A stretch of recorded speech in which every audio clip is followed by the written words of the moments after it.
next lesson that we have in our building of the platform itself, the joist layer, is in cutting the blocking that goes between the joists. That makes sure that the joist won't, roll over when there's a wind or any kind of disturbance. So right now I'm going to show you how we go about creating the blocking that we often put directly on top of the beam itself. And it's a fairly simple process. It involves the use of a speed square, but I'm going to take you through step by step, and you're going to find it to be quite simple in the end. Okay? Here we go. Since we have everything right before us, I'm a true believer in full-scale layout. In other words, rather than look at this on paper and try to figure it out that way, why don't we use what we have right here to find our angles? The simple way to do that is by looking at making sure that we've got our joists in the place we like them, and then taking our pencil and making marks directly on top of the beam itself. I'll do that now. Boom, boom. And I'll do the same over here. Got that. Now that we have our mark on top of the beam, we can move this joist out of the way. Boom. And you see we've got our pencil mark right here. A little bit of a shadow line there, but I hope you can see that.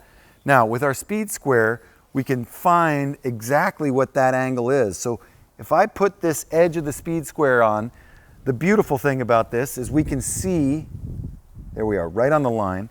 You come over to this side and you can see the exact angle that we're going to need to cut so that the blocking goes right up to the face of the joist, okay?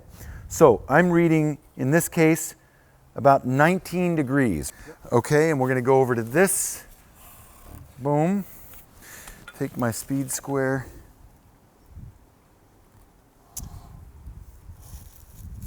Okay, this one is more like 23 degrees, so 23 degrees.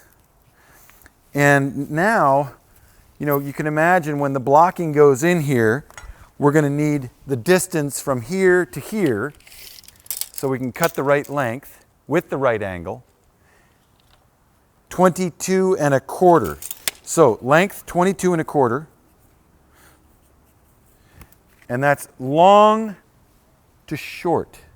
I'll explain that a little more clearly when we get in front of the 2x8. Okay, we've got our 2x8 ready to cut. First order of business is to make your mark. I'm looking at this piece, and often there'll be a little crack at the end. We've got a big knot here, so I'm going to just take this speed square again, give it a nice straight line. Now we need to get the angle correct. So here we've set the table at 23 degrees, the first cut that we'd like to do. All set. Here we go. Ear protection, very important. All right, now, the table you just lay right on the work itself, nice and solid. You've got a good gauge right here that's going to show you where that blade's going. Just get yourself in a nice, safe stance, sturdy. Start the saw and move right through it, just like this.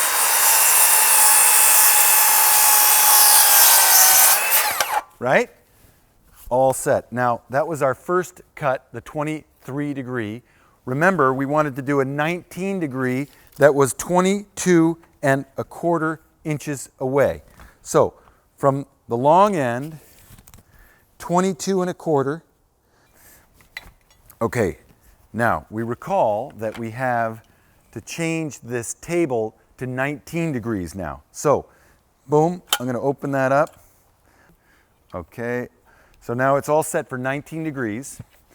Let's not forget our hearing protection.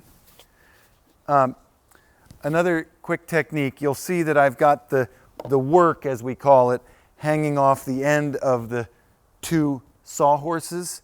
It's really important not to cut between sawhorses because you'll bind up the blade, it'll kick back, and it could be very dangerous. So just make sure that what you're cutting will drop freely to the ground, and then you don't have to worry about your saw blade binding up and kicking back. Okay, so here we go.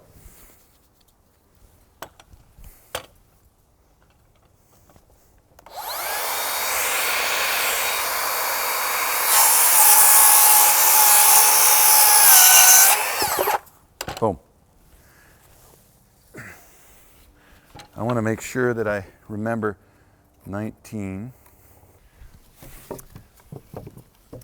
Look at that, blocking.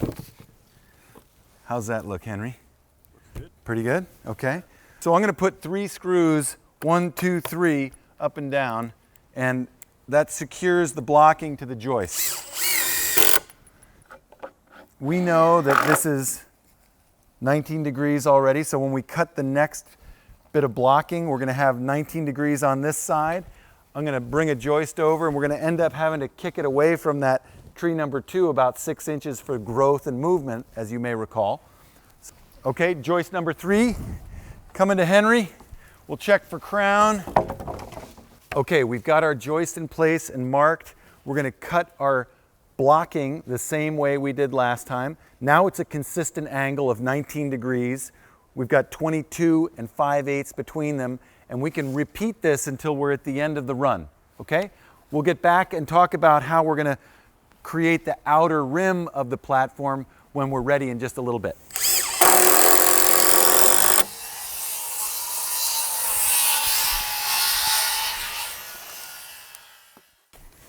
Nice.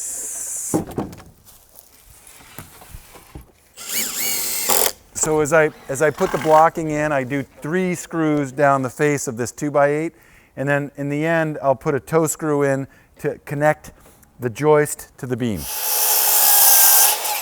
Great. Okay, we're putting our last joist in. I should be looking at the work. Very good. And the next step, once we secure this, is to take a look at what we've got, and we can do what they call the rim joist. We're going to make as much surface area as we can on the deck, and then from there we can start really understanding what sort of tree house or tree fort we can put on this little platform.